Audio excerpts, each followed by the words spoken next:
Então, abra sua Bíblia comigo no Evangelho de Lucas, no capítulo 5. Nós vamos ler dos versículos 33 até o 38. Lucas 5, de 33 a 38. Eu vou ler na Nova Almeida atualizada. Esse texto diz: então eles disseram a Jesus: os discípulos de João frequentemente jejuam e fazem orações. E os discípulos dos fariseus fazem o mesmo, mas os seus discípulos comem e bebem. Jesus, porém, lhes disse: será que vocês podem fazer com que os convidados para o casamento jejuem enquanto o noivo está com eles? No entanto, virão dias em que o noivo lhes será tirado, e então, naqueles dias, eles vão jejuar. Se você puder, repita comigo essa frase: naqueles dias, eles vão jejuar. Só mais uma vez a última parte: eles vão jejuar. Verso 36, também lhes contou uma parábola: ninguém tira um pedaço de uma roupa nova para colocar sob roupa velha, pois se o fizer, rasgará a roupa nova, e além disso, o remendo da roupa nova não combinará com a roupa velha.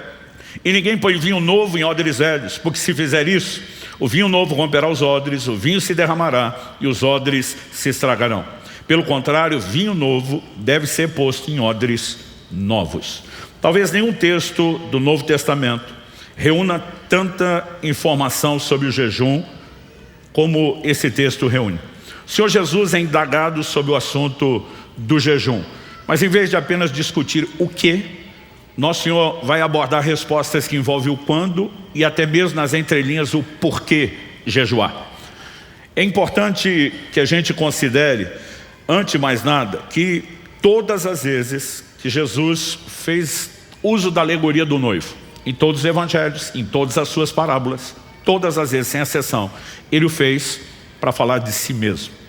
Então, nosso Senhor já começa pontuando com clareza algo sobre o jejum para o nosso tempo. Antes de entrar nesse departamento, eu queria que a gente pensasse um pouco só na dinâmica, né? O que significa essas pessoas chegarem para Jesus? É os discípulos de João, uma referência a João Batista, frequentemente jejuam e fazem orações.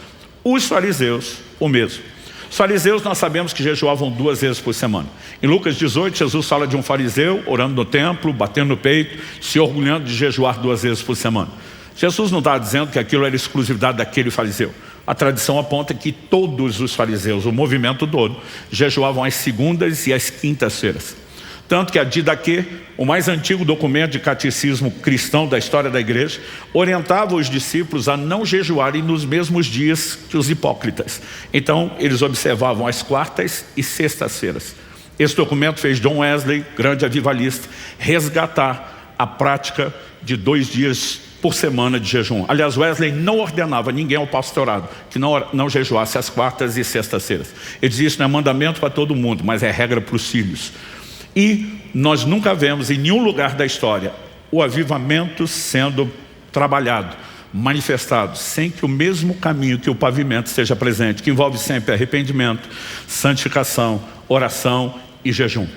Então, quando eu olho para esse texto, eu percebo que as pessoas, ao abordarem, Jesus, estão dizendo: olha, os grupos aí estão jejuando, só que os seus discípulos comem e bebem.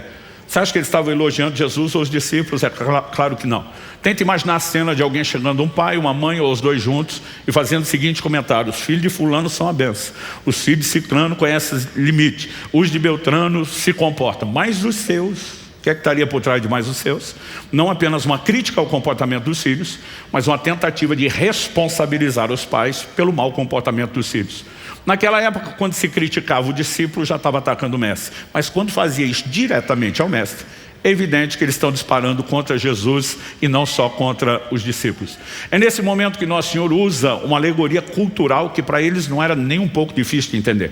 O jejum sempre esteve associado ao arrependimento, à aflição da alma, ao luto. Então ele diz: numa hora de festa, os convidados estão lá para celebrar e eles não vão jejuar, porque o noivo está presente. E é aí que nós precisamos entender que, ao usar essa ilustração, Jesus está dizendo para quando seria o jejum. Ele diz: quando o noivo for tirado, ele não está fazendo menção dos 3 dias de ausência entre morte e ressurreição. Ele está dizendo: a partir do momento que ele fosse assunto aos céus, durante todo o período da sua ausência, até o dia do seu bendito e glorioso retorno, os seus discípulos iriam jejuar. Isso responde uma pergunta que é meu primeiro tópico: o jejum é para hoje? Evidentemente que sim. Durante muito tempo eu dizia às pessoas, porque você não encontra no Novo Testamento uma ordenança, um imperativo para o jejum. Você tem lá vigiai, tem orai, mas não tem jejuai. Então durante muito tempo eu equivocadamente dizia, gente, se não tem uma ordem, ninguém é obrigado a fazer. Mas para encorajar o povo, mesmo entre aspas, sem ser obrigado, que é o que eu acreditava na época, eu simplesmente dizia, mas só quem jejua vai acessar certas manifestações do sobrenatural, que quem não jejua não chega lá. Um dos exemplos que eu dava, quando os discípulos perguntam para Jesus, por que é que nós não conseguimos expulsar o demônio daquele menino que o pai trouxe? E nosso Senhor responde, essa casta não sai a não ser por meio de jejum. Então dizia, os que jejuam vão ter experiências, quem não jejua não tem. Então, se você acha que tinha que fazer só por obrigação, eu faço por uma motivação, eu quero o sobrenatural.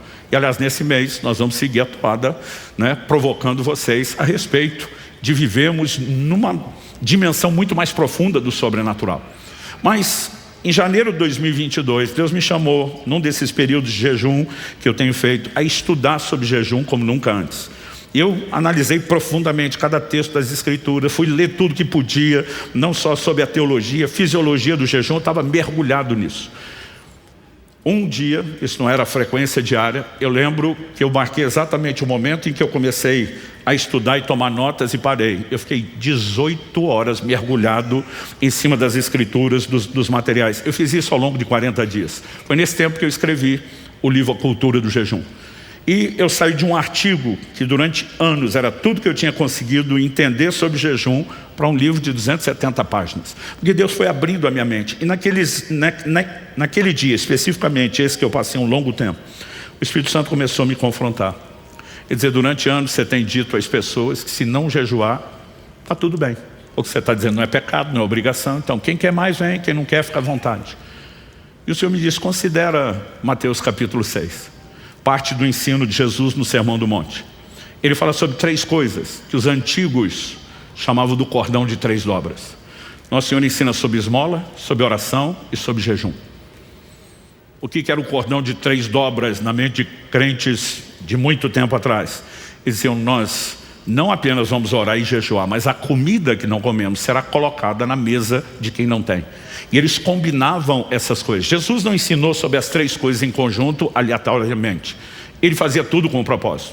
Então naquela hora o Espírito Santo me questionou. Se um crente que você pastoreou por 20, 30 anos dissesse que deu uma ou nenhuma esmola em todo esse tempo, você o consideraria um cristão espiritualmente saudável? Eu falei, de jeito nenhum. O Senhor me disse, por que não? Eu falei, porque a esmola tem que ser parte de uma prática, não pode ser algo tão esporádico ou nunca ser feito. E diz, e se o mesmo crente dissesse que nunca orou uma vez só, para você estaria tudo bem? Eu falei, de jeito nenhum. Oração tem que ser parte de uma conduta recorrente. Não tem como trabalhar isso de outra forma e dizer que a pessoa é saudável. O Senhor me disse, pois é, mas eu ensino sobre o jejum em conjunto com as 2 coisas. E para você, está tudo bem dizer que eles jejuam se quiser. E eu fiquei chocado, eu nunca tinha parado para pensar nisso. O Senhor começou a falar ao meu coração sobre Mateus capítulo 6, de 16 a 18. Ele diz, quando jejuardes. Ele nunca disse se. Ele não colocou, se der na telha, se uma hora você estiver de bobeira, cansou de comer, e quiser fazer, diz, quando vocês fizerem.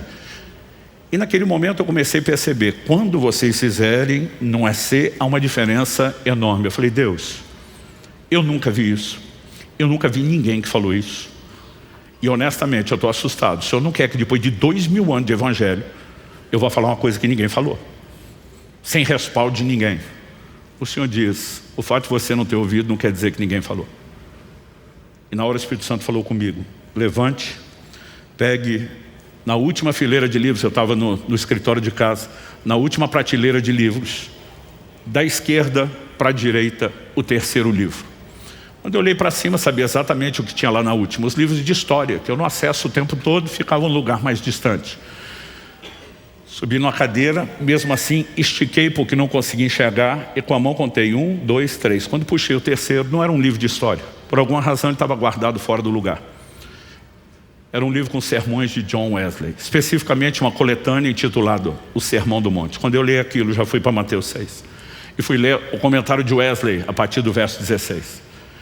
Ele dizia o seguinte, muitos alegam que não há um imperativo no Novo Testamento para que se jejue e use isso como uma desculpa para não fazer do jejum uma prática, uma disciplina.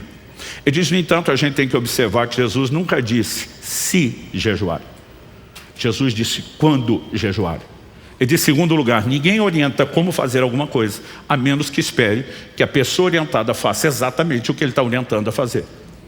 Então nós temos declarações de Jesus nesse tempo, entre a sua ausência e o seu retorno, eles vão jejuar, né? Quando vocês jejuarem. E nós temos relativizado isso. Gente, eu tenho feito pesquisas, já fiz isso algumas vezes, com milhares de cristãos nas redes sociais respondendo. Primeira pergunta: quem já fez pelo menos um dia de jejum na vida? Não estamos nem falando de jejuador recorrente, mas você teve uma experiência, você saiu do zero para pelo menos uma na vida. Para não dizer 60%, 59 ponto alguma coisa, ponto 7, ponto 8, responder nunca ter feito um dia de jejum na vida. Estamos falando de milhares e milhares de crentes. A amostragem estatística era muito boa. Dos 40 que já fizeram, a próxima pergunta: quem faz com frequência? O grupo diminui. Dos que fazem com frequência, a próxima pergunta: quantos já fizeram mais de um dia? E o número só vai diminuindo.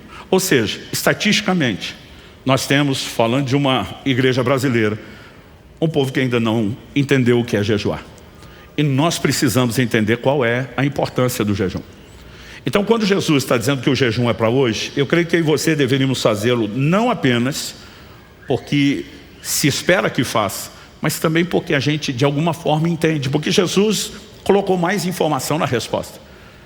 Ele poderia simplesmente ter dado uma resposta curta, objetiva, simplificada, mas ele fez questão de responder de uma maneira bem elaborada. Para quê? Para que introduzisse certos elementos que nos ajudassem a entender e compreender a importância do jejum. Então, antes de seguir qual é o impacto, o resultado, o efeito que o jejum terá sobre as nossas vidas, eu queria começar destacando algo. Em primeiro lugar, as pessoas me perguntam demais: pastor, quais são as regras do jejum? Eu falo, o jejum só tem uma regra. E a regra é que não tem regra. Ponto final. Porque sempre tem um fariseu querendo dar pitaco no jejum dos outros. Primeiro jejum que eu fiz, eu brinquei, hoje eu tenho vergonha, mas na época era o que eu sabia. Eu pulei uma refeição só, que era o almoço, estava com 15 anos de idade, ainda enchi o bucho de refrigerante, com medo de desmaiar por falta de glicose. Eu e alguns amigos, quando alguém soube que nós tínhamos feito um jejum de uma refeição só, regada a refrigerante, né, a pessoa falou, isso não é jejum coisa nenhuma, né, jejum não pode nem bala açucarado, não sei de onde eles inventam isso, né, e vocês fazem um negócio, isso é uma vergonha. Eu fiquei mal, pedi perdão para Deus, falei, desculpa aí, prometo melhorar da próxima vez. Só que eu e os meus colegas estávamos numa conferência e nós decidimos jejuar pelo único do grupo que ainda não era batizado do Espírito Santo e estava desanimado demais. À noite ia ter uma vigília, alguém falou, olha, fulano já é buscador crônico do batismo do Espírito Santo, nós precisamos fazer alguma coisa para ajudar ele a romper, senão ele vai desanimar, vai desviar. E naquela noite, quando nosso amigo finalmente foi batizado do Espírito Santo, ninguém convencia aquela molecada que o jejum não tinha funcionado. Honestamente, não estou aqui para garantir que foi isso, mas isso me despertou o interesse. Aí eu comecei a descobrir, né, que as pessoas faziam mais do que uma refeição. E eu comecei a pular 2 refeições e dizer, meu Deus, não morri. Tá tudo bem. Daqui a pouco, desculpe, tem gente que fazia 3 refeições, 24 horas.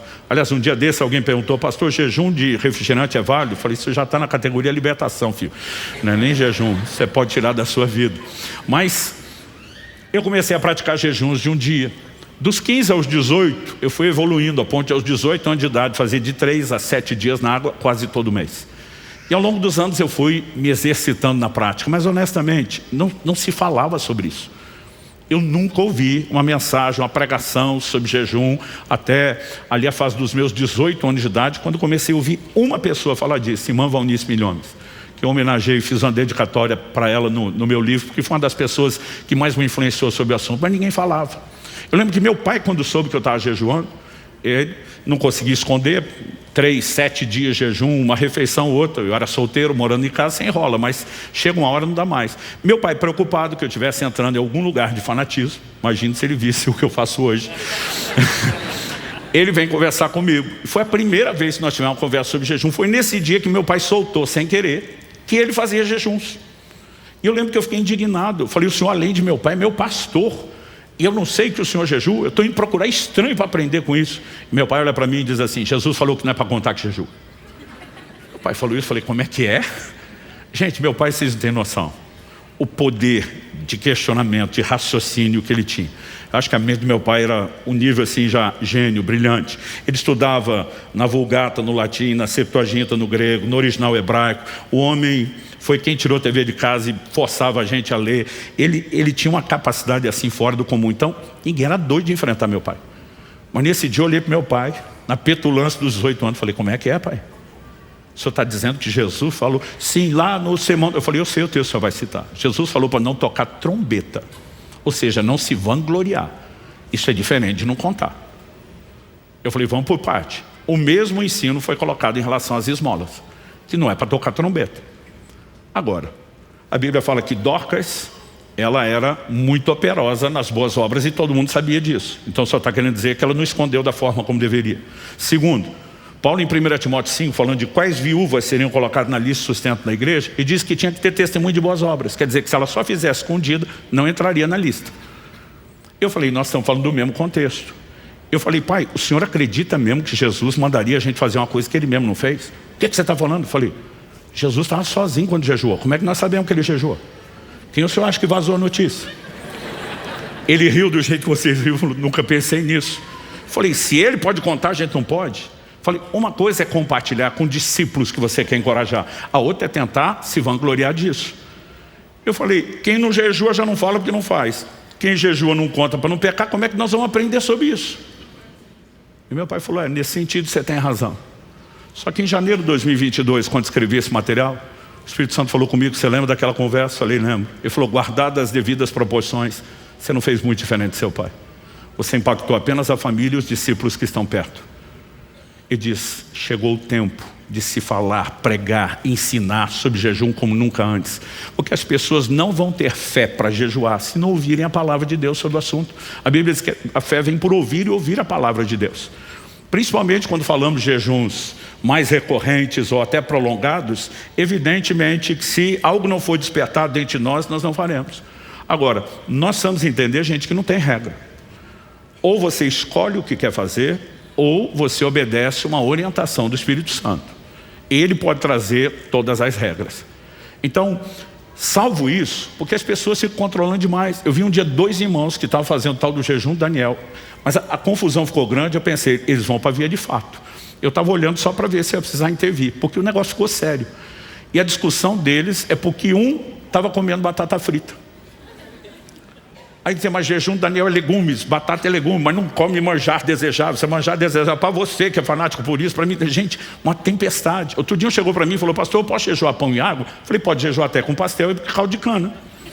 Não recomendo, 2 bombas glicêmicas para usar no jejum, né? Mas eu estou dizendo no sentido de não ter regra, porque a Bíblia fala de um jejum parcial, foi o que Daniel fez. A Bíblia diz, durante 21 dias ele não comeu carne, não bebeu vinho, nem manjar desejável. Aí manjar desejável, meu amigo, fica a definição de cada um. Para as mulheres não é batata frita, é doce e chocolate. Então assim, a gente precisa entender que o jejum parcial, a Bíblia diz que João Batista vivia de mel e gafanhotos. Ele vivia uma vida jejuada. Esse jejum onde se exclui certos alimentos e outros não, ele só faz sentido em períodos prolongados, como esse 21 dias. Agora o camarada diz que vai fazer um dia de jejum, ainda faz parcial, é algo que para mim, honestamente, é mais difícil de entender ou digerir. Mas está lá na Bíblia. Tem gente que resiste, fala, não, a palavra jejum, como nós lemos aqui em Lucas 5, é a palavra grega nestil, uma palavra composta. Ne, um prefixo negação, estil, comer. Então jejum em essência é não comer. Aí o cara fala, o cara está comendo. Eu falo, mas não está comendo de tudo, ele está nestil alguma coisa. Não precisa ser nestil tudo. Então, existe o jejum parcial, existe o jejum normal. O que é o jejum normal? Esse é o padrão. Eu acho que parcial e o que eu vou falar depois, que é o total absoluto, são exceção. Jejum normal. A Bíblia diz, durante 40 dias Jesus não comeu e ao fim dos quais ele teve fome. Está lá em Mateus 4:2. A Bíblia não diz que ele não bebeu, nem diz que ele não teve sede. Se não houver menção explícita de não beber água, evidente que o consumo de água está lá. Água não é alimento. Seu corpo é constituído de quase 70%, né, de água, e você precisa se manter hidratado. No jejum prolongado nem se fale, né? Então, às vezes as pessoas, elas cometem alguns erros por falta de entendimento, não só fisiológico, mas até bíblico. Jejum total tem na Bíblia? Tem. Ele normalmente não passa de 3 dias. O jejum que Esther convoca nos seus dias, 3 dias, sem comer nem beber. O jejum que Paulo praticou, tão logo se converteu, Atos 9, disse durante 3 dias, não comeu nem bebeu. O jejum que o rei de Nínive manda os ninivitas praticarem depois da mensagem de Jonas, como sinal de arrependimento, 3 dias sem comer e nem beber. Por que esse padrão dos 3 dias? Porque com 5 dias sem água, seu corpo já pode começar a entrar em colapso. Outro dia alguém falou, mas Moisés jejuou 40 dias sem comer e nem beber. Eu falei, estava na nuvem da glória, nós chamamos de jejum de sobrenatural. Eu digo, se você estiver na nuvem, Deus mandar, pode fazer. Se não, você vai para a nuvem. Pode ter certeza disso. Mas, considerando os tipos, as pessoas dizem, pastor, qual que eu faço? Eu digo, cara, é a sua escolha. Né? Ninguém pode dizer o que fazer, a não ser o Espírito Santo. E a periodicidade. A gente também não pode controlar. Podemos despertar movimentos de encorajamento, como John Wesley fez. E não ordenava pastores que não jejuassem às quartas e sextas. Porque dizia, vocês têm que ser modelo de disciplina para o povo. Pelo menos dentro dessa casa, com meus filhos ministeriais, vai ser assim. Mas ele podia estabelecer um padrão para os seus ministros, mas nós não podemos controlar a vida de ninguém. Então, a gente precisa entender que, embora não haja regras, não significa que a gente tem que ficar tão solto que não faça nunca. O jejum é para esse tempo. E se espera que nós jejuemos. Você pode dizer amém? Segundo tópico. O primeiro é questionar se o jejum é para hoje, dar uma geral. Eu quero entrar agora no terreno do impacto que o jejum produz em nós, os efeitos, resultados. Mas eu quero separar agora em 2 aspectos. Impacto pessoal, enquanto indivíduos, e o impacto coletivo. O que isso desperta no avanço do reino de Deus, falando agora de todo mundo. Então, em segundo lugar, eu quero falar do impacto pessoal. Eu me lembro que aos 15 anos de idade, ouvi a irmã Valnice Milhomens citar essa expressão. Depois eu leria num livro de Kenneth Hagin, né, que também influenciou muito ela. Imagino que talvez a frase possa ser dele. Mas ele dizia, o jejum não muda Deus. O jejum muda você. O jejum não é para convencer Deus a te abençoar. Você já tem toda a sorte de bênçãos nas regiões celestiais em Cristo Jesus. Em outro momento eu quero falar do como o jejum nos ajuda a acessar o sobrenatural, né? Mas não significa que Deus ficou com mais vontade de abençoar do que tinha antes, ou que você tenha mais direito do que tinha antes. Mas Ele tem um profundo impacto. Ele vai liberar sua fé, Ele vai criar sensibilidade espiritual. Há uma série de coisas que nós podemos falar. Mas eu quero me concentrar no que Jesus apresentou nesse texto. Interessante que não só aqui em Lucas 5, de 33 a 38 que nós lemos, mas em Mateus 9, de 14 a 17, e também Marcos 2, de 18 a 22, os primeiros 3 evangelhos são chamados de sinóticos, porque eles são muito parecidos na construção, tanto da narrativa dos eventos da vida de Jesus, dos milagres e dos ensinos, né? Já o evangelho de João é um estilo completamente diferente, fora da caixinha comparado aos demais. Então a gente, quando estuda, apresenta esses 3 como sinóticos, são muito parecidos. Nos 3 evangelhos, nós temos a mesma pergunta sendo feita a Jesus, a mesma resposta sendo dada, e as mesmas parábolas sendo apresentadas na resposta. Por que eu estou destacando que isso acontece nos 3? Porque o que quer que seja que Jesus queria comunicar com aquela alegoria, não pode ser separado do assunto do jejum. Quando a gente fala das leis de hermenêutica, os princípios de interpretação bíblica, Jesus só falou disso dentro de um contexto, jejum. Não significa que o que ele falou não seja maior, aplicável a algo mais do que o jejum, mas que está intimamente relacionado com o jejum. Então vamos concentrar no que Jesus falou no verso 36. Ele começa, o texto diz assim, também lhes contou uma parábola. Ele começa dizendo, ninguém tira um pedaço de roupa nova para colocar sobre roupa velha. Pois se o fizer, rasgará a roupa nova. E além disso, o remendo da roupa nova não combinará com a velha. Quando Jesus diz ninguém faz, ele não está falando de impossibilidade. Está falando de bom senso. Então vamos tentar olhar para isso com a lente cultural da época. As pessoas não tinham acesso fácil à roupa como eu e você temos hoje. Não existia indústria têxtil.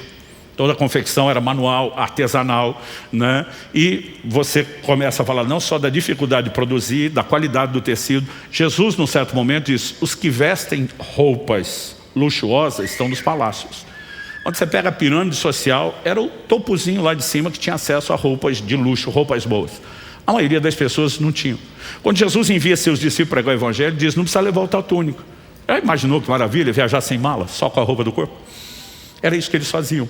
Aliás, se você lembrar, quando os gibeonitas, lá em Josué capítulo 9, vão para Josué tentando simular que eles eram de uma terra distante, queriam fazer uma aliança, sem contar que era vizinho, eles chegam com roupas velhas, sandálias velhas. e pães embolorados. Mas eles dizem, quando nós saímos da nossa terra, esses pães eram frescos, a roupa e a sandália eram novas. Por que depois de uma longa viagem alguém chegaria naquele estado? Gente, eles não tinham hotel no meio do caminho, dormia, né, no chão, no relento.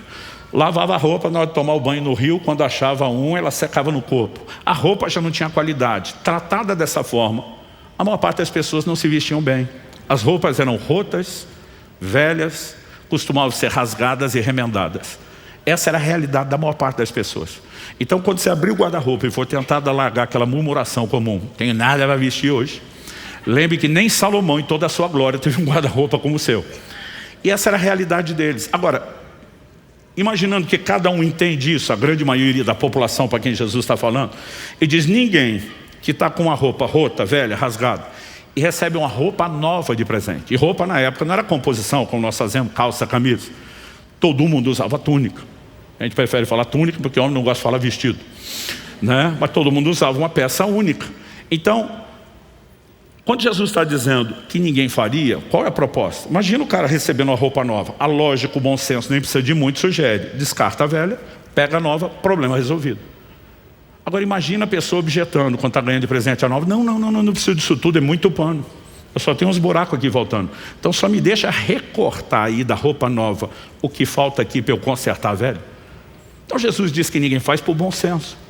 Mas ninguém faria porque ele está tocando no assunto. Porque ele sabia que no plano espiritual a gente seria inclinado a fazer essa bobagem, essa insensatez. E até hoje tem muito crente querendo viver de remendo em vez de renovo. Basicamente o que Jesus está dizendo é que o novo que Deus oferece não pode ser adaptado na sua estrutura velha.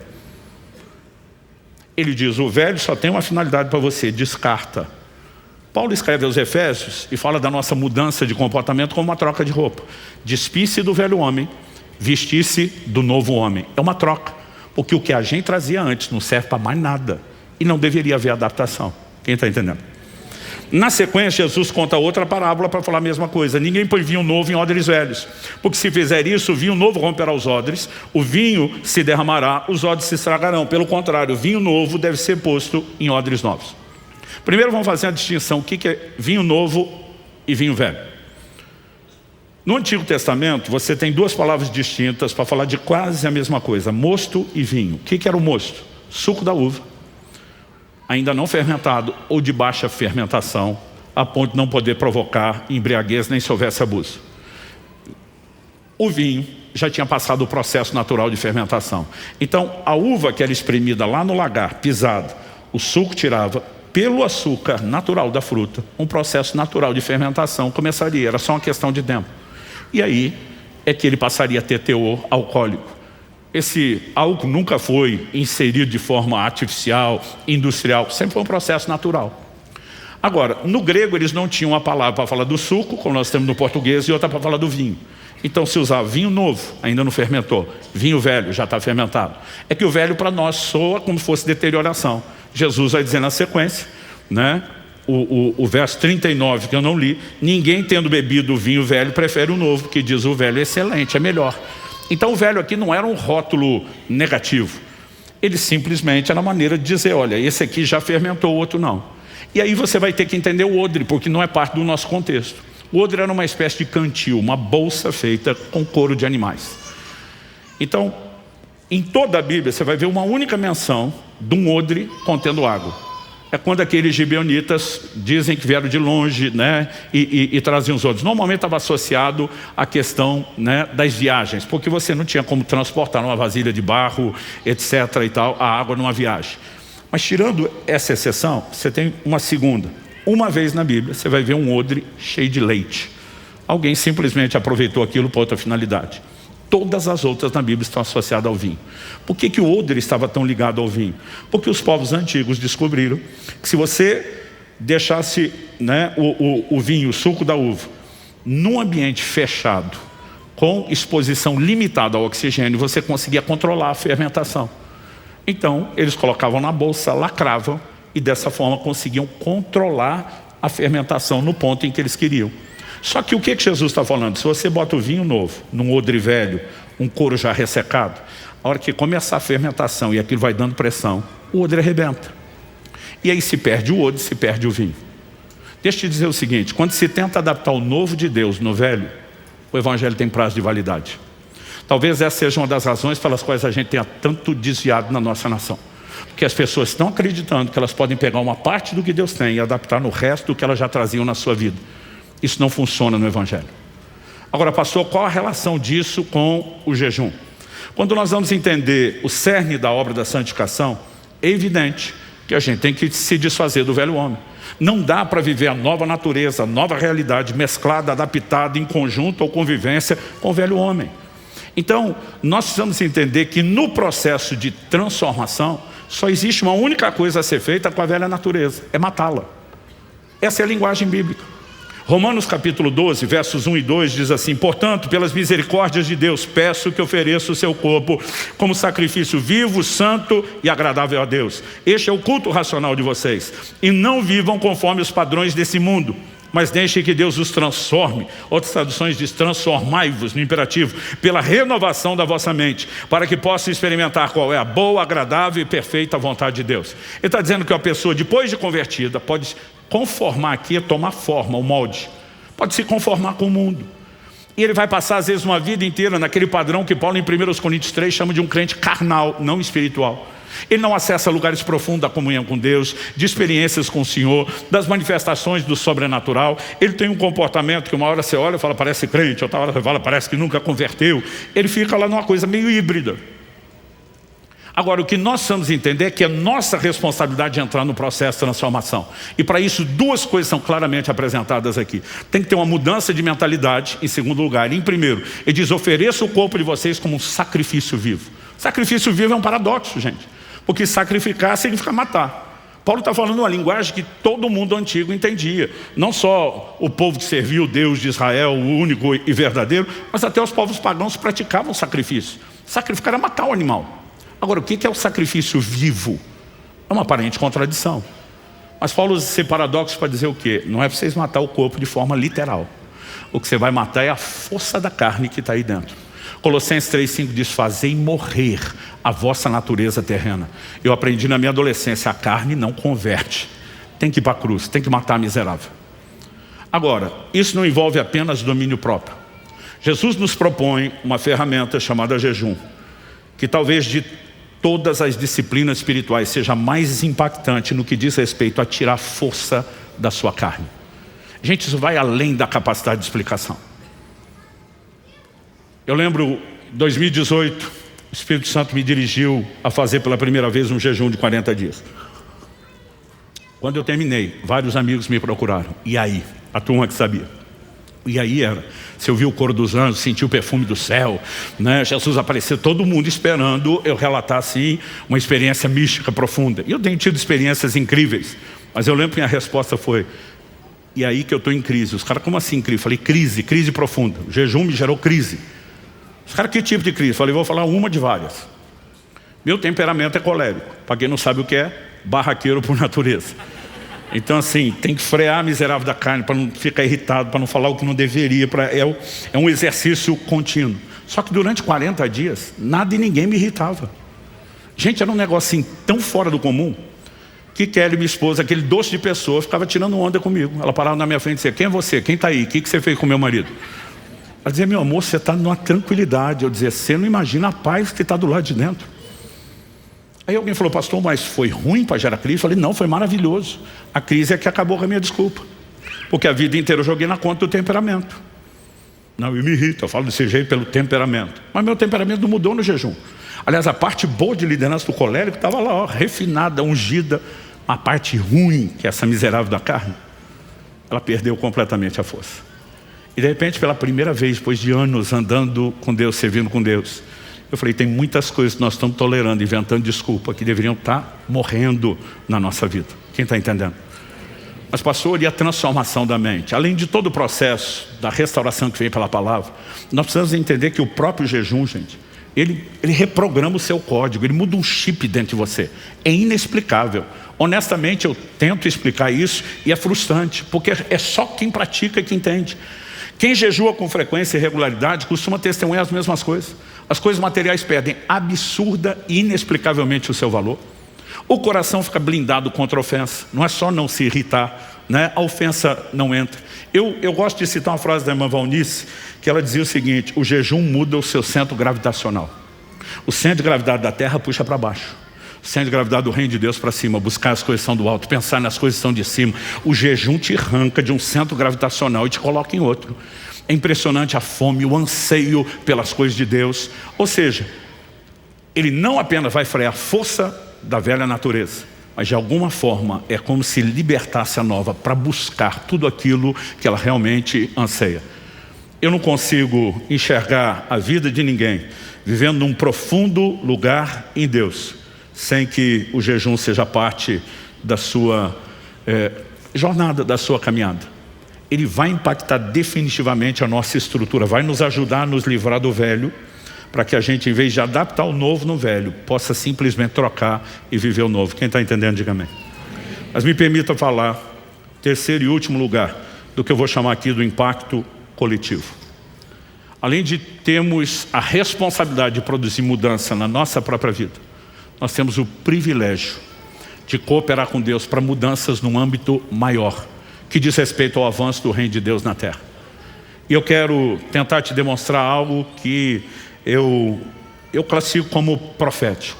Há um entendimento que Deus tem trazido ao meu coração, que no tempo do fim, o jejum terá uma importância maior do que a maioria de nós consegue mensurar, até mesmo no que diz respeito à preparação para a volta do Senhor Jesus. Quando falamos da volta de Jesus, não é um assunto qualquer. Nós estamos falando do clímax, do ápice da redenção, do desfecho de todas as coisas. Agora, há algo interessante que não pode ficar de fora da equação quando nós falamos da vinda de Jesus. Em Atos capítulo 3, de 19 a 21, o apóstolo Pedro pregando diz: arrependei-vos, convertei-vos. Ele estava apresentando Cristo. Para que sejam perdoados os vossos pecados, venham da parte do Senhor os tempos de refrigério. Aí diz assim: envie-lhe o Cristo. O que é envie-lhe o Cristo? Não é a primeira vinda. Ele está falando de Jesus que já veio, já encarnou, morreu, ressuscitou, foi assunto ao céu. Envie-lhe o Cristo, está falando da segunda vinda. Envie-lhe o Cristo. O texto diz: o qual convém que os céus contenham, segurem, recebam, até o tempo da restauração de todas as coisas, das quais Deus falou pela boca dos seus santos servos, os profetas. Há duas formas de olhar o final dessa frase.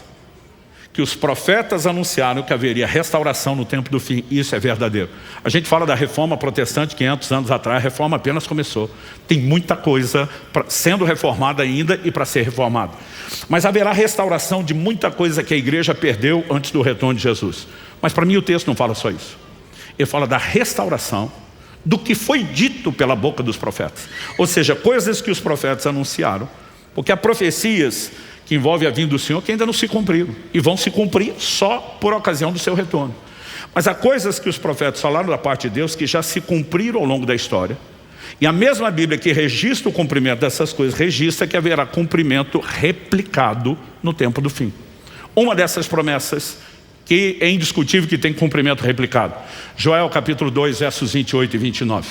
Texto conhecido, decorado por qualquer avivalista. E acontecerá depois disso que derramarei do meu espírito sobre toda a carne. Vossos filhos e vossas filhas profetizarão. Vossos jovens terão visões. Sonharão os vossos velhos. Até sobre os servos e as servas derramarei do meu espírito naqueles dias. E quando você começa a olhar uma declaração dessa, você percebe que o apóstolo Pedro se levanta no dia de Pentecostes para dizer: isso cumpriu aqui hoje. Quando aquela multidão atônita está assistindo aqueles homens cheios do Espírito Santo falando em outras línguas, sem entender o que era, Pedro se levanta e explica: gente, eles não estão bêbados. É 9 horas da manhã ainda, não é a hora que a turma encheu a cara. E diz: isso é o que foi dito pelo profeta Joel. Então Pedro pega e traz para o tempo dele o cumprimento do que Joel anunciou. Só que na hora de dizer o que Joel disse, Pedro faz uma leve adaptação. E assim que Lucas registra, fala dele: e acontecerá nos últimos dias, diz Deus. Quando você vai lá para Joel, não tem últimos dias, ele só diz depois. Ou seja, Joel está dizendo: não é agora, vai acontecer depois, aconteceu depois. Quando Pedro vai falar do depois, ele cria um depois de novo. Além de agora, nos últimos dias. E ele cita todo o restante da profecia praticamente ao pé da letra, sem alterações. Ou seja, Pedro está dizendo: o que cumpriu aqui vai ter cumprimento replicado no tempo do fim. E aí eu quero que você entenda um pouco melhor a natureza da profecia de Joel. Se você puder me acompanhar no livro de Joel, capítulo 2, Não dá para ler a profecia toda, mas vou começar no 12. E talvez eu pule alguns versículos. Ainda assim, agora mesmo, diz o Senhor, convertam-se a mim de todo o coração, com jejuns, com choro, com pranto, rasguem o coração e não as suas roupas. Convertam-se ao Senhor seu Deus, porque Ele é bondoso e compassivo, tardio em irar-se, grande misericórdia e muda de ideia quanto ao mal que havia anunciado. A nação já estava debaixo de juízo e as coisas ficariam piores. Deus está dizendo, volte-se para mim e essa situação pode ser mudada. 15, toquem a trombeta em Sião, proclamem um santo jejum, convoquem uma reunião solene, reúnam o povo, santifiquem a congregação, congreguem os anciãos, reúnam as crianças e os que mamam no peito, que o noivo saia do seu quarto, a noiva dos seus aposentos, que os sacerdotes, ministros do Senhor chorem entre o pórtico e o altar e orem. Poupa o teu povo, ó Senhor, não faça da tua herança objeto de deboche e zombaria entre as nações. Agora, o que aconteceu? O verso 18 diz, então o Senhor teve grande amor pela sua terra e se compadeceu pelo seu povo. Se Deus teve grande amor e se compadeceu, é porque eles preencheram os requisitos que Ele pediu. Volte-se a mim de todo o coração, com jejum, com choro, com pranto, arrependimento, consagração, oração, jejum. E quando Deus interviu, olha o que diz o verso 19. O Senhor respondeu ao seu povo, eis que lhes envio o cereal, o vinho, o azeite, e vocês ficarão satisfeitos. Era uma época de fome, de crise. Verso 23. Filhos de Sião, alegrem-se e exultem no Senhor seu Deus, porque Ele lhes dará chuvas em justa medida. Fará descer como no passado as primeiras e as últimas chuvas. Quando as chuvas fossem restauradas nos seus ciclos, e o que eram as primeiras e últimas chuvas, ou chuva temporã e serôdia, de acordo com as versões mais antigas. As primeiras chuvas vinham antes do plantio.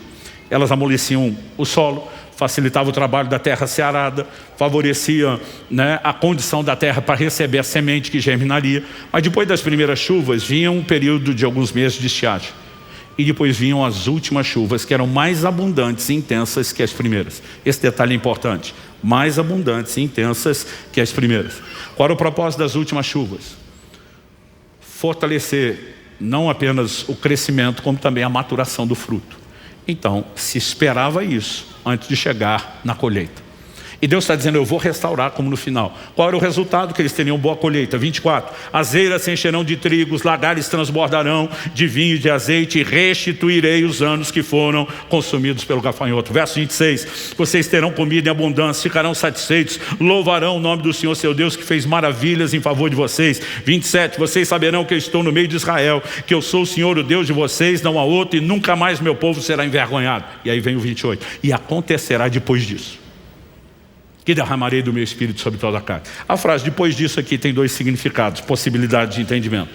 Depois de vocês preencherem os requisitos que eu propus, nós podemos chegar na consequência. Então ele está falando de causa e consequência. E depois, cronológico. Agora vocês só vão viver a restauração das chuvas naturais, mas vai chegar a hora em que eu vou restaurar as chuvas espirituais. Aí ele começa a falar do derramar do Espírito Santo. Particularmente eu creio que no contexto de Joel as duas coisas estavam envolvidas. Eles precisavam praticar o princípio que desataria as bênçãos, mas a parte da chuva espiritual era um depois cronológico. Agora, quando a gente fala dessas chuvas, a gente precisa entender que elas também são parte de uma figura relacionada ao mesmo assunto da vinda de Jesus. Em Tiago, no capítulo 5, no verso 7, a Bíblia diz, portanto, irmãos, sejam pacientes até a vinda do Senhor. Por que Tiago está pedindo paciência? Porque esse assunto da vinda de Jesus foi de um extremo ao outro logo no primeiro século. Gente. Pensa no assunto que deu pano para manga. As primeiras reações das pessoas, Jesus está voltando, alguns começaram a adotar até um tom irresponsável. Paulo em 2 Tessalonicenses tem que dizer, quem não trabalha não coma. Eu consegui entender a turma dos Tessalonicenses, porque na década de 80, gente, se falava, pregava, cantava, ensinava sobre a vida de Jesus, como nós não fazemos hoje. Era assim, a temática quase que principal dos cultos, das canções, de tudo. Eu com 15 anos de idade, conversando com os outros adolescentes crentes, a gente pensava assim, fazer faculdade para quê? Jesus está voltando. Trabalhar para quê? Jesus está voltando.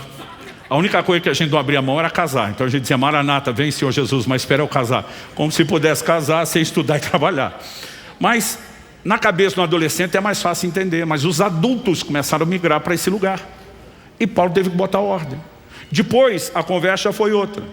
Paulo diz para os Tessalonicenses: ninguém de modo algum vos engane, como se o dia do Senhor já tivesse chegado. Você está dizendo: não, gente, não é que Jesus está demorando, ele já voltou, vocês perderam o bonde. Só que lá na frente a coisa foi para outro extremo.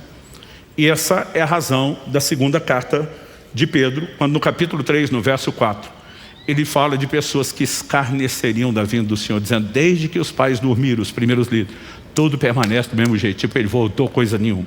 Então, eles vão de uma ansiedade e irresponsabilidade em como tratar isso, até um ponto de simplesmente questionar. Tiago está dizendo: gente, sejam pacientes. Ele prometeu que volta, é a palavra dele, ele vai voltar. Não tem chance de ele não voltar. Ele está pedindo paciência.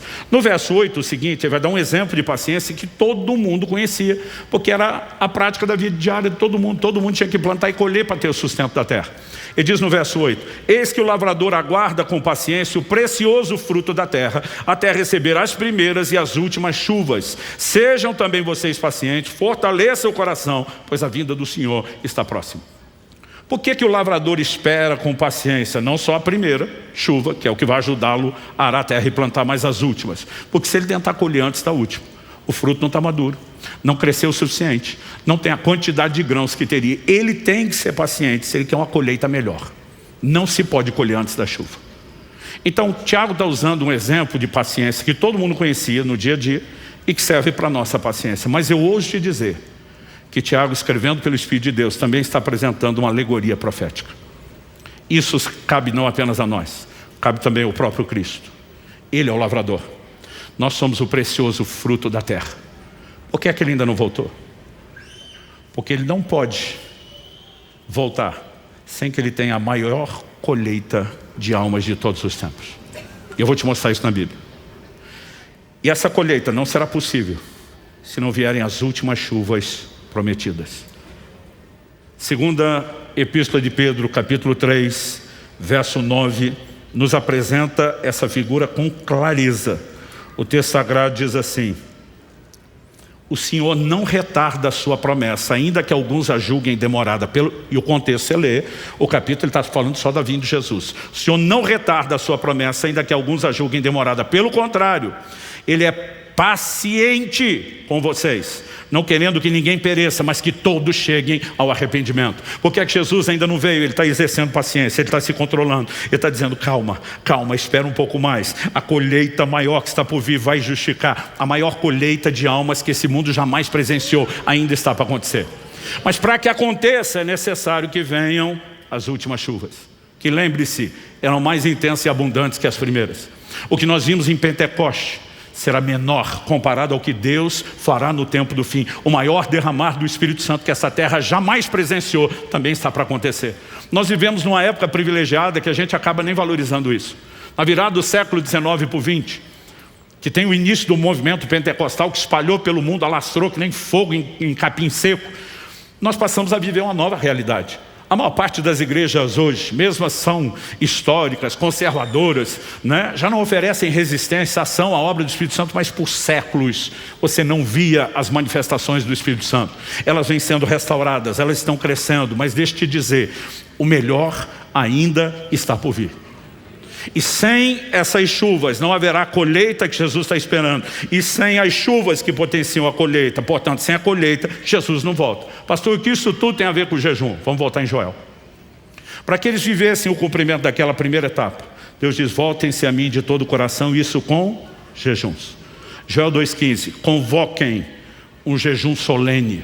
Isso eram as convocações proféticas públicas, para que todo mundo entrasse no jejum. É lógico que Joel não está falando só de jejum, ele fala de consagração, de arrependimento, ele fala de oração, mas jejum aqui é o nosso foco, vou dar destaque a ele. Para que aquela primeira etapa do cumprimento da profecia de Joel cumprisse, o jejum era inegociável. E aí nós olhamos para o tempo onde a segunda parte da profecia de Joel se cumpriu. Quando Pedro se levanta no dia de Pentecostes para dizer: o que está acontecendo aqui foi dito pelo profeta Joel. Antes do dia de Pentecostes, onde você volta alguns anos, começa um movimento em Israel. O movimento dos fariseus, nós simplesmente olhamos o resultado final, onde aquele povo virou um bando de religiosos, fazendo as coisas por fazer, por ostentação. Mas o movimento nasce de um despertamento espiritual sincero, de gente que queria ser santo, que queria levar a palavra de Deus a sério. E o jejum começa a ser restaurado. Esse povo implementa um padrão de 2 dias de jejum por semana. Daqui a pouco aparece um doido de pedra, chamado João Batista. Não apenas botando seus discípulos para jejuar, talvez mais do que os fariseus, mas ele mesmo vivendo de mel e gafanhotos. Esse doido que está trazendo o jejum e os seus discípulos para um outro nível, passa o bastão, porque ele é apenas o precursor para Jesus no dia do batismo do Nosso Senhor. Quando passa o bastão e diz, agora é contigo, Jesus pega o bastão. Qual a primeira coisa que Jesus vai fazer? 40 dias de jejum no deserto. Quando o cenário do jejum começa a ter restauração, nós temos a segunda etapa de cumprimento. Mas não é a última, porque a profecia de Joel é maior. O próprio apóstolo Pedro cita uma parte que não aconteceu nem em Joel nem no dia de Pentecostes. Depois de falar do derramar do Espírito, ele diz, o sol se converterá em trevas, a lua em sangue, antes que venha o grande e terrível dia do Senhor. Dia do Senhor, Antigo e Novo Testamento aponta para um advento, o retorno de Cristo. E quando você olha o ensino de Jesus, os apóstolos, o sol escurecendo, a lua em sangue, são sinais da vinda de Jesus que não aconteceram. Então, agora ele pega a profecia e diz, mas vai acontecer nos últimos dias. E lá nós vamos ter o combo completo. Agora, se na primeira e na segunda fase do cumprimento, isso não aconteceu sem jejum, você acha mesmo que na última nós vamos chegar lá sem jejum? Eu ouso dizer a você, o jejum terá um impacto coletivo sem precedentes. E muitas vezes é difícil a gente absorver algumas coisas. Eu já jejuava uma vida inteira. Eu fui para a Coreia do Sul, estava numa agenda de 2 semanas pregando no Japão, eu e Kelly, esprememos para tirar 2 dias livres na agenda, para a gente aproveitar umas 2 horas e pouco de voo, e para a Coreia do Sul, conhecer a igreja do pastor Cho, na Coreia. A igreja do pastor Cho se tornou a maior igreja do mundo. Um movimento gerado não apenas porque eles trabalhavam com células, grupos pequenos, mas porque tinham uma pegada de jejum e oração como nenhum outro grupo na terra. E eles tinham uma montanha de oração. Coisa mais normal, o camarada tirava 30 dias de férias, dava 3 dias de dízimo, jejuando, trancado lá. E nós fomos conhecer. E quando cheguei eu vi, com os meus próprios olhos, o que alguns já tinham falado e eu não acreditei. Placas de advertência, escritas em coreano e inglês. Proibido jejuar mais do que 40 dias. Eu lembro quando eu li aquilo, eu falei, o quê? Proibido jejuar mais? Falei, a gente não vê o povo nem fazer isso no Brasil? Aqui eles proíbem além. Para não dizer que eu não conhecia ninguém, eu conhecia 2, acho que 3 pessoas tinham feito 40 dias de jejum. Eu, um ano antes, tinha feito 21 dias. Mas eu comecei a pensar, falei, eu acho que isso nunca vai acontecer no Brasil. Chegar ao ponto de ter gente jejuando, tudo bem, mas ter que proibir, não, isso está fora do alcance, é inacessível. Agora, olhe para cá, o que eu tenho visto nos últimos 2 anos, eu tenho visto mais gente jejuar do que o resto da minha vida toda, do que todo o meu ministério. O que eu estou vendo nesses últimos 2 anos, só depois do livro, estou falando de gente que passou a entrar em contato comigo, pastores de diversos lugares, grupos que começaram movimentos de incentivo ao jejum e estão me dando feedback. Eu não imaginava, mas o dia chegou. Eu já fiz 9 desses de 40. Abril, agora estou indo para a minha 10ª experiência. Eu não sei te dizer nesses 2 anos quantos pastores que me pediram para acompanhar o processo, junto com médicos, né? Quantos pastores, quando chegava o 40 não queria terminar, eu dizia, você vai terminar. Você está proibido de continuar. Pastor, por que essa relutância? Porque a experiência é tão boa.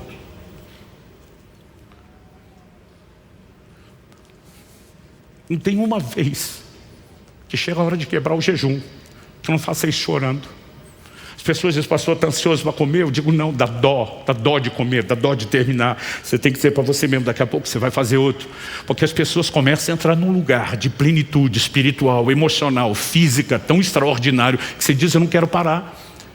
E como depois de hospício, o lugar que mais tem doido é a igreja, a gente brinca com isso, eu tenho que ficar falando para esses pastores, ninguém, se não tiver uma palavra de Deus, ninguém passa. Eu não imaginaria. Gente, honestamente, eu perdi a conta de quanta gente eu proibi, mas me ouça com atenção, isso é só o começo. Nós veremos um movimento, uma cultura de jejum sendo instalada como nunca antes. E há uma convocação vindo do trono de Deus. Nós estamos nos organizando. Eu ia fazer um grande movimento para esse jejum de abril. Eu entendi da parte de Deus, deixa orgânico, mas provavelmente nós vamos fazer isso para setembro. Orientando, trabalhando antes a preparação, ajudando muita gente como fazer isso. Mas Há 1 ano e meio atrás, um pouquinho mais do que isso, eu lembro de uma experiência que minha esposa e meus 2 filhos me acompanharam num jejum de 40 dias. Eu estava emocionado. Eu falei, Deus, já não tem muito doido para fazer 40 dias. Uma família inteira. Eu falei, isso é histórico. Eu lembrei que não era só eles. Uns 20 dos nossos pastores e líderes, que já sabiam a época que eu estava jejuando, resolveram fazer junto. E eu lembro que eu falei para Deus, eu não chamei ninguém. E quando eu falei, eu não chamei ninguém, poucas vezes eu ouvi a voz de Deus tão contundente na minha vida. Ele me disse, quem chamou fui eu. E pela primeira vez eu fico atônito pensando, há um chamado vindo do próprio Deus nesse tempo. Eu quero te garantir, sim. Ninguém pode te dizer o como fazer, a periodicidade, o tipo, a duração. Mas nós precisamos afinar o ouvido e começar a corresponder. A maioria de nós não deveria migrar para um prolongado sem treino. Eu digo, tem que ter treino, tem que ter direção de Deus, tem que ter acompanhamento médico quando falamos do prolongado. Mas, gente, nós podemos começar a fazer o mínimo, podemos começar a fazer o que nunca fizemos. Um dia desse, um cara colou do meu lado no final de um evento, falou, pastor, meu sonho é fazer esses jejuns de 40 dias que você faz. Falei, quanto você já fez? Ele falou, nenhum. Aí ele, como é que eu começo? Falei, de meio, começa de meio-dia. Sabe? Então assim, eu não quero botar pressão, não quero dizer que você tem que ir para o lugar onde eu estou frequentando, visitando e decidi permanecer lá. Mas eu fiz uma promessa 3 anos atrás aqui que eu vou seguir cumprindo. Vocês vão me ver falar sobre jejum como nunca antes. Eu vou perturbar vocês como nunca antes. Que não falte informação, que não falte estímulo, que não falte provocação, orientação, advertência. Porque existe mais. Nós podemos entrar no lugar mais profundo, com impacto pessoal e gerando um grande movimento de Deus. Vamos ficar em pé para parecer que está acabando?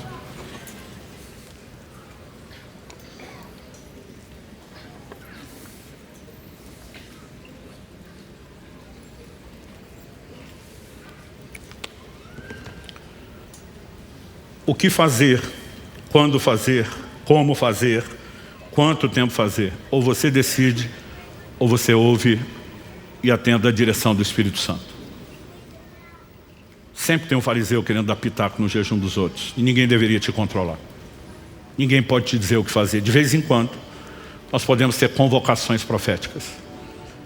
E eu acredito que essa coisa que eu estou sinalizando, que faria em abril, sentir Deus me freando, e deixar para setembro, eu creio que é uma convocação profética. Que cada um decide se quer ou não atender. Mas de alguma forma a gente só precisa ter certeza de que nós não estamos evitando, sendo deliberadamente negligente, com algo que vai nos levar a um lugar extraordinário.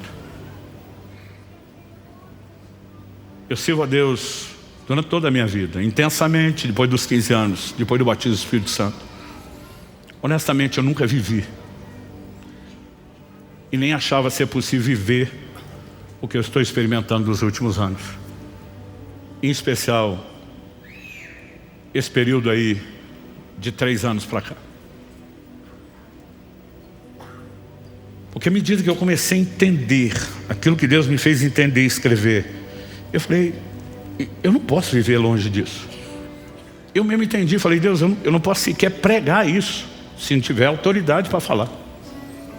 Em 2022, eu já tinha feito 2 jejuns de 40 antes, 2018, 2019. 2021, o Espírito Santo me disse, não. Eu ia até 7 dias e dizia, para. Não entendi porquê, estava em casa, pandemia, era a época aparentemente mais fácil de fazer, não. Mas no finalzinho de 2021, ele falou, em 2022 você vai fazer 2, um por semestre. E quando eu terminei o segundo, eu falei, Deus, o que o Senhor me pediu, eu te dei. Agora sou eu te pedindo. Me deixa continuar fazendo isso. Eu lhe imploro. Se o Senhor me parar, eu não vou continuar. Se o Senhor não me parar e me der uma permissão, eu não saio mais desse lugar. Ano passado não aguentei, fiz 3. Há algo maior a minha e à sua disposição. E eu quero te encorajar. Não quero que ninguém saia daqui fazendo loucura. Você já não tem que começar pulando o almoço. Tem uns crentes desesperados. Já não posso comer mais nada hoje. Eu vou te garantir, eu vou almoçar depois de te pregar isso. Mas abril está chegando. Alguns podem começar com jejuns menores. As pessoas perguntam, pastor, o que o senhor acha do intermitente? Falei, excelente para a saúde e um excelente treino. Intermitente eu faço todo dia, gente. Eu como na janela de 6 a 7 horas, viro 17 a 18 sem comer. Todo dia, isso já para mim não é nem espiritual. É uma disciplina que eu quero ter sobre minha carne, é algo que diz respeito à saúde, mas é um excelente treino. Não adianta você querer pular para os últimos degraus da escada. Comece devagar, com paciência.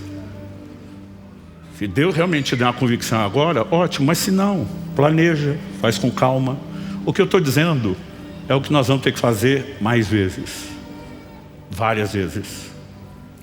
Espírito Santo, sopra sobre nós. Se o Senhor não vivificar essa palavra, terá sido só um discurso e nem necessariamente motivacional.